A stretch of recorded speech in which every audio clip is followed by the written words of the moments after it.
Sambaré l'a dit, Daouda l'a dit, il y a un sentiment d'appartenance bu rëy a rëy ci biir groupe Futurs Médias. Gannaaw directeurs yi ak directrices yi damay nuyu aussi rédacteur en chef yi, chef de desk et de service ku ci nekk en vos rangs et qualités. Di wax ne dama leen di d'abord sargal, di leen féliciter parce que tey suñu fête la en tant que liggéeykat. Mu nekk lu am solo ci biir groupe Futurs Médias ndaxte boo nekkee ci réew boo xamante ni emploi amul ba ay xale yu ndaw di jël ay gaalu looj di bëgg a uti dara ba faf ñu yàlla jël seen bakkan, loolu lu jara rafetlu ci biir groupe Futurs Médias parce que tey jii ñu ngi toll ci presque 500 employés te di ko xeeb. Wax ngeen ko, président dina ci ñëwaat léegi parce que am na ay perspectives yu am solo yoo xamante ni groupe bi mi ngi ciy taxaw. Président dina ci ñëwaat léegi bu soobee yàlla ci wàllu rajo, télé, presse écrite, site, mais aussi ci yeneen activité ak une ambition boo xamante ni parce que boo demee ba doon leader te loolu grâce à votre travail ci biir réew da nga war a am vision ak ambition bu gën a mag. Fi ñu jëm président dina ko wax parce que Sénégal fonk nañ ko lool parce que suñu réew la waaye suñu ambition weesu na Sénégal. Donc maa ngi leen di sargal di wax ne itam daanaka duma def bilan mais ay information quand même yu am solo yoo xamante ni defe naa ndaje bu mel nii bu amee dina ci baax ñu mën koo joxe.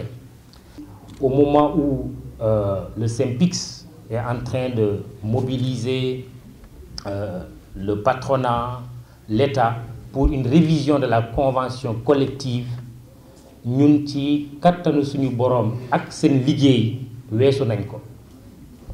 Donc loolu am na solo ñu xam ko. Futurs Médias day def chiffre d'affaires bu mag sax toll ci ay milliards mais suñu charge dañoo bari. Masse salariale bi ak loo xamante ni dafay, comme disait tout à l'heure Pape Sambaré, tant que la machine tourne, il y aura toujours des revendications. Mais ce qui fait tourner la machine, c'est des charges extrêmement importantes. Mais qui ne nous empêche pas de répondre positivement aux revendications de notre cher personnel. En termes de moyens de locomotion, par exemple, comme ni ngeen ko xamee, il y a une politique qui consiste à doter l'ensemble des cadres de l'entreprise de moyens de locomotion. Renforcement du parc automobile de production, mais aussi une convention que nous avons signée avec un promoteur, un concessionnaire de la place et une banque de la place qui permet à chaque employé de Futurs Médias qui le désire de disposer d'un moyen de locomotion. Je pense que s'il existe des entreprises, plus particulièrement des entreprises de presse qui le font, que ça ne devrait pas être plus d'une, parce que tout simplement nous sommes la seule entreprise de presse à le faire. Donc ci wàllu toujours motivation personnelle bi parce que dañu nekk ci monde de compétition. Journaliste bi bul ne génn nga école rek amatoo looy jàng walla nga nekk technicien amatoo looy jàng walla beneen activité beneen métier bi ngay def ci entreprise bi. Dañu ne il faut assurer à notre personnel une formation continue. Aujourd'hui ku nekk ci yéen bu bëgg a def formation à 75% de ce que la formation va lui coûter, qui est supporté par l'entreprise. Je pense que ça aussi, c'est un effort consistant. Me teg ci rek à l'endroit des